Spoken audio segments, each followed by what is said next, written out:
So story one, climate change is breaking sport's business model. So we always talk about sport like it exists in a controlled environment. This has been the case for a long, long time. The same pitches, the same tracks, the same locations, the same rules, the same conditions? Maybe not. So what happens when conditions stop being predictable? Because right now, something bigger is starting to reshape sport, not just on the field or on the track or wherever it's being played, but behind the scenes where the investment and where the money is.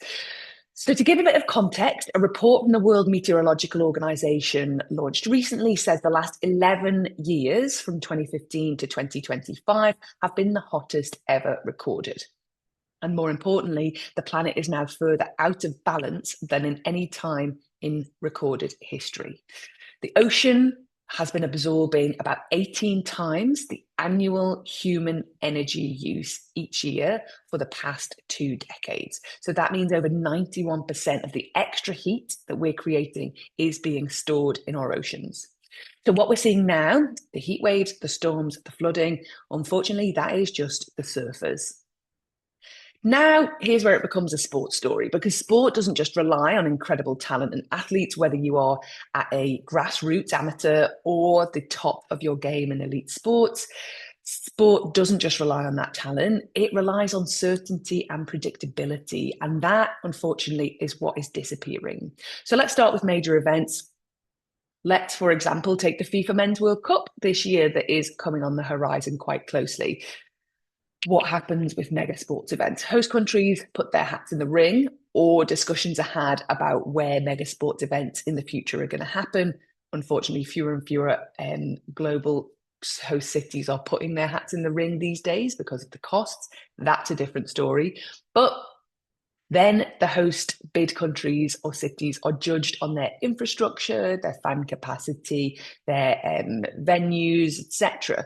But now, more and more, the climate risk is becoming part of that conversation. So environmental factors like heat, water availability are often a critical part of the decision-making process and a mandatory component in the bidding process for modern mega sporting events. But these tournaments are planned years, sometimes up to a decade in advance. And as we've seen from this report, and as we're hearing from climate scientists, the impacts are worsening even more quickly than many scientists predicted. So what we're already seeing is tournaments shifting schedules, adaptations being put in place to adapt to, for example, heat. And that's not a one-off, that is the beginning of a trend. It has been happening sporadically for a long time. We are now seeing it happen more and more consistently. So let's follow the money, because this is where it gets interesting. For investors, climate change is becoming a hidden variable in sports valuation. So if we think about it, stadiums are long-term assets, broadcasting deals rely on fixed schedules, and sponsorships depend on guaranteed exposure. But what happens when matches or tournaments get delayed? What happens when they get postponed? What happens when they get cancelled? Suddenly, that revenue stream becomes less predictable. And in business and in sports business, unpredictability equals risk. Clubs, leagues, governing bodies are already feeling it. For example, lower league football clubs in places here like the UK are exposed to flooding and extreme weather with fewer resources to adapt. And that creates a widening gap. Bigger sports organisations can invest in climate-proof infrastructures.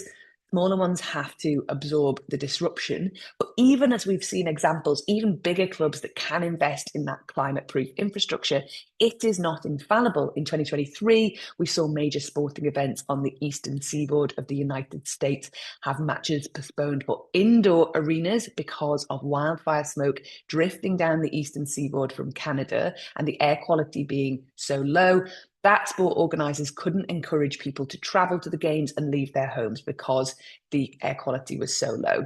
So let's remind ourselves that even if you are in a sport where you have an enclosed venue, even if you have the finances to adapt, it doesn't mean you can cover every possible iteration of what's happening. Even broadcasters aren't immune to these shifts. Live sport is built on scheduling certainty. And if extreme weather starts disrupting fixtures more regularly, that is going to have a direct knock-on viewing figures. If that has an impact on viewing figures, it's going to affect ad revenue, and it's going to affect global audience as well. If we zoom out even further, events like the Olympic Games are facing the very real question that we've seen recently discussed at the Winter Games in Milano Cortina. How many cities in the future will actually be able to host games, either safely because of extreme heat in the summer or with the adequate resources for winter games? So when we see a report like the World Meteorological Organization, what you're seeing isn't just another climate story. It's not just another report to be ignored talking about a warming planet that we're used to now hearing regularly. It's a reminder of a critical structural shift that is going to affect the business of sport. And here's the key insight. Sport might actually be one of the first industries where climate change becomes impossible to ignore for investors because you can see it. Flooded pitches, delayed kickoffs, athletes and spectators struggling in extreme heat. Before it even shows up in financial reports, before it gets priced fully into investments, it is showing up in the games itself. So the question now isn't just how sport will adapt, it's who adapts fastest. Because in the future, success in sport might not just come down to talent or tactics. It might be about how well you manage a world that's becoming more and more unpredictable in every passing year. And that changes everything because it's not just about the athletes that are at the heart of it, it's the entire business that's built around it.